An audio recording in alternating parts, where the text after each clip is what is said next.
நம்மளை சுற்றி நிறைய சேஞ்சஸ் நடந்துட்டுருக்கு. இந்த வீடியோவில் நாம் நம்ம சுற்றி நடக்கிற கெமிக்கல் சேஞ்சஸ் பற்றி தான் பார்க்க போகிறோம்.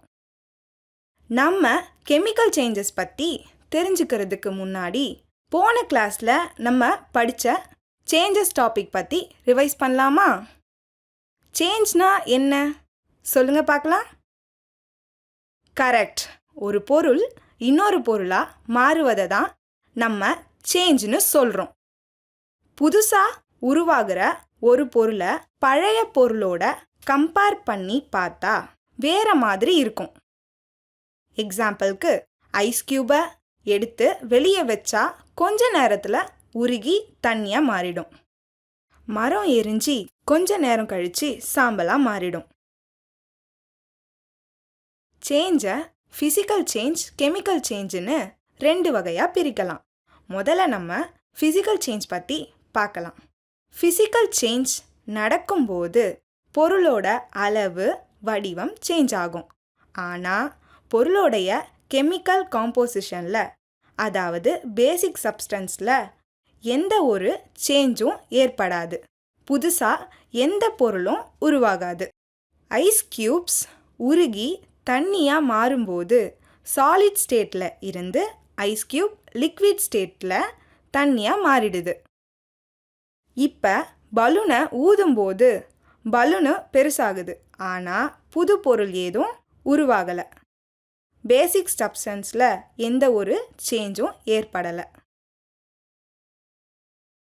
ஆனால் கெமிக்கல் சேஞ்ச் நடக்கும்போது பொருளோடைய கெமிக்கல் காம்போசிஷனில் சேஞ்சஸ் ஏற்படும். எக்ஸாம்பிளுக்கு இரும்பு காற்று மற்றும் மாய்ச்சரோட சேரும்போது துரு உருவாகுது. இரும்பு துரு பிடிக்கும்போது அதோட கெமிக்கல் காம்போசிஷனில் சேஞ்ச் ஏற்படுது. துரு, அதாவது ரஸ்ட், புது பொருள் உருவாகுது. ஸ்டூடெண்ட்ஸ், நான் இப்போ சில சேஞ்சஸ் பற்றி சொல்லுவேன். அது ஃபிசிக்கல் சேஞ்சா இல்லை கெமிக்கல் சேஞ்சான்னு சொல்லுங்க பார்க்கலாம். burning of wood, browning of apple, freezing of water, cutting a piece of paper. இந்த 4 எக்ஸாம்பிளில் burning of wood, apple brown கலராக ஆகிறத ரெண்டுமே கெமிக்கல் சேஞ்சஸ். ஏன்னா உட்டி எரியும் போது நமக்கு ஸ்மோக்கோட சாம்பல் என்ற புது பொருள் கிடைக்குது. ஆப்பிளை வெட்டும்போது அது ஆக்சிஜனோட ரியாக்ட் பண்ணி ப்ரௌன் கலராக மாறுது. தண்ணி ஃப்ரீஸ் ஆகி ஐஸ் கியூபாக மாறும்போது, பேப்பரை சின்ன சின்ன துண்டாக வெட்டும்போது அதோட சைஸ், ஷேப் மட்டும்தான் சேஞ்ச் ஆகும். கெமிக்கல் காம்போசிஷனில் எந்த சேஞ்சும் ஏற்படலை. புது பொருள் எதுவும் கிடைக்கல.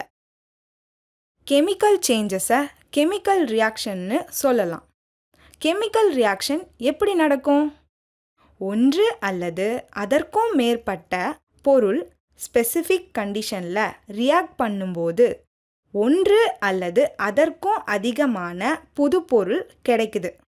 ரியாக்ஷனில் பார்ட்டிசிபேட் பண்ணும் பொருள்களை ரியாக்டன்ஸ்னும் கிடைக்கிற புது பொருளை ப்ராடக்ட்னும் சொல்லலாம்.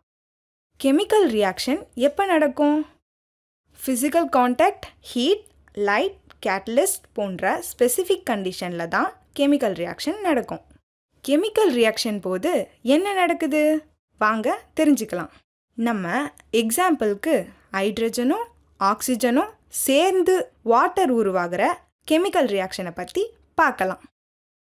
ஒரு பாக்ஸில் ஹைட்ரஜன் மாலிக்யூலையும் இன்னொரு பாக்ஸில் ஆக்சிஜன் மாலிக்யூலும் இருக்குது. இப்போ நம்ம ஆக்சிஜன் மாலிக்யூலையும் ஹைட்ரஜன் மாலிக்யூலையும் ஒரே பாக்ஸில் போட்டால் என்ன ஆகும்? அது ஒன்றோட ஒன்று மோதிக்குமே தவிர அதில் வாட்டர் உருவாகாது. இப்போ நம்ம அந்த பாக்ஸுக்கு எனர்ஜி கொடுத்தா என்ன நடக்கும்? முதல்ல ஹைட்ரஜன் மாலிக்யூல் உள்ள பாண்ட் உடைஞ்சி ஹைட்ரஜன் ஆட்டமாக மாறும்.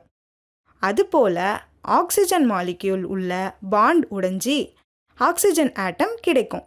அப்புறம் 2 ஹைட்ரஜன் ஆட்டம் ஒரு ஆக்சிஜன் ஆட்டத்தோடு சேர்ந்து தண்ணீராக உருவாகுது.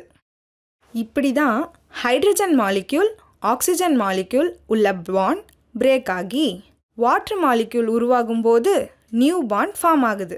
இந்த எக்ஸாம்பிள்ல இருந்து கெமிக்கல் ரியாக்ஷன் நடக்கும்போது ரியாக்டன்ஸ் உள்ள பாண்ட்ஸ் பிரேக் ஆகி ப்ராடக்ட்ஸில் நியூ பாண்ட் ஃபார்ம் ஆகிறத நம்ம தெரிஞ்சுக்கிட்டோம். இந்த வீடியோவில் நாம் ஃபிசிக்கல் சேஞ்சஸ், கெமிக்கல் சேஞ்சஸ் ரெண்டுத்துக்கும் உள்ள டிஃப்ரென்ஸ் பற்றி தெரிஞ்சுக்கிட்டோம். சில சேஞ்சஸ் ஃபிசிக்கல் சேஞ்சஸா இல்லை கெமிக்கல் சேஞ்சஸா அப்படின்னு கேட்டகரைஸ் பண்ணவும் தெரிஞ்சுக்கிட்டோம். கெமிக்கல் ரியாக்ஷன்ஸ் நடக்கும்போது ரியாக்டன்ஸ் உள்ள பாண்ட் பிரேக் ஆகி ப்ராடக்டில் நியூ பாண்ட் ஃபார்ம் ஆகிற புது விஷயத்தை நாம் தெரிஞ்சுக்கிட்டோம்.